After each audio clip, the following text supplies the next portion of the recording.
David, coming off the heels of that APEC Summit, which I think actually proved a lot of people wrong, because I think a lot of people thought, oh, nothing's going to come out of this. But just the fact that you had the two world leaders of the two biggest economies actually face-to-face talking, that in and of itself had to be an accomplishment. Yeah, it certainly is better to talk than not to talk, right? Which is what we've been doing in the past. So we're all as investors, we're trying to figure out what this all means for us down the road. And to give us an answer to that question, we turn now to Deborah Lehr. She's Edelman Global Advisory CEO, as well as Vice Chairman and Executive Director at the Paulson Institute. Deborah, great to have you back with us.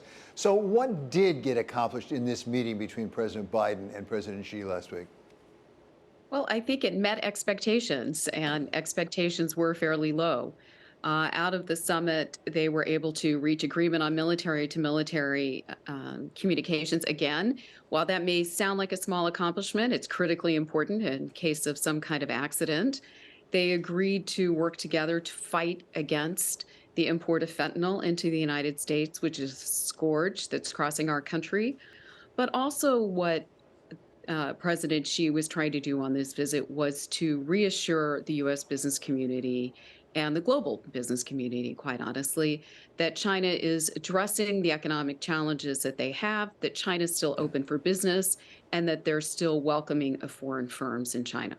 Yeah, that certainly was a priority for President Xi, because quite apart from the meeting with President Biden, he had that meeting with the CEOs, and he seemed to be trying to deliver a message, basically, we're open for business, come back and investment, which he needs to do given where foreign direct investment has gone. I guess my question is, how will investors know whether this is a real change in policy or rather just the message has changed? Well, I think it's always like President Reagan said, trust but verify. One, a large part of it will be the actions that China takes to reassure the business community, including continuing to open markets. Today, regulatory risk is one of the biggest challenges. Foreign firms are never quite sure what new regulations are going to be coming out of the Chinese government, or in some cases, even the US government, and how they're going to have to react to it, or how, like in the case of China's national security law, it's going to be interpreted. And in many cases, it's really a question of confidence. Does the U.S. business community have confidence in the direction that China is going to take, that they're going to take the difficult steps to reinvigorate the Chinese economy? Can they reassure Chinese consumers to start to spend, which will also help with the economy?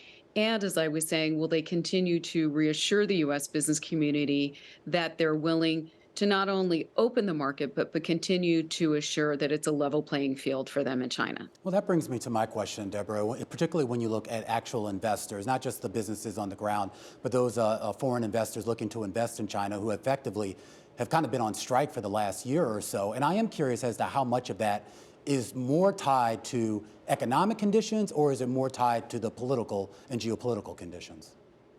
Well, it's an excellent question, and certainly it's a combination of both.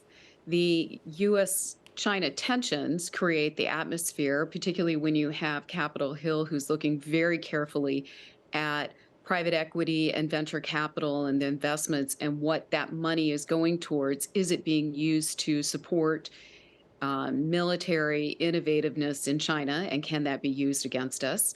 The new outbound investment regulations are supposed to address that, but also that doesn't explain 6 quarters of outflows of capital, $160 billion, when China used to be just 2 years ago the largest destination for direct foreign investment.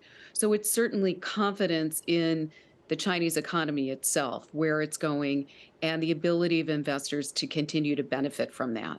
Given China's size and, more importantly, its influence in the world, Deborah, there's been, of course, a lot of criticism that Xi Jinping hasn't taken a little bit more of a public stance on some of the geopolitical conflicts out there. That includes the war in Ukraine.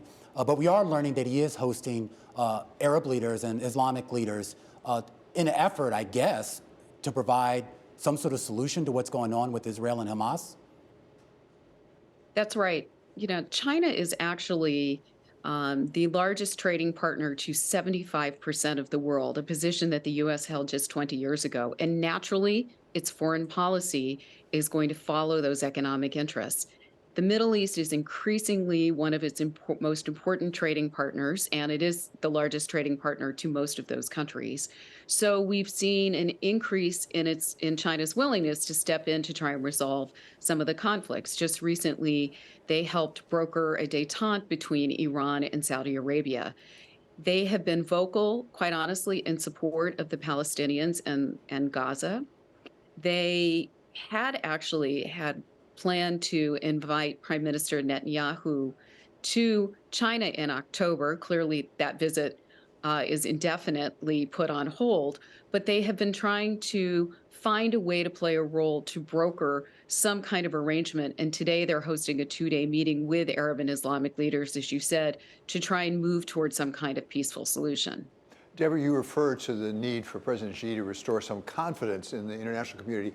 Is his bigger challenge when it comes to confidence with the international investing community or back home to get his domestic economy going? Because part of the concern is that people are sitting on their savings rather than spending them because of the uncertainty about the regime. Absolutely. I think that the two go very closely together. Confidence is a big issue in China. People have to feel confident that the healthcare system is going to support them. They have to feel confident that their children are going to get jobs, particularly when unofficial unemployment rates for the youth could run as high as 40%, it said. So these are all concerns that the Chinese people have about the economy, and which is why in many cases they're sitting on their money. Where are they going to put their investments when they can't invest in real estate? And that goes hand in hand with how the foreign community are looking at the opportunities there.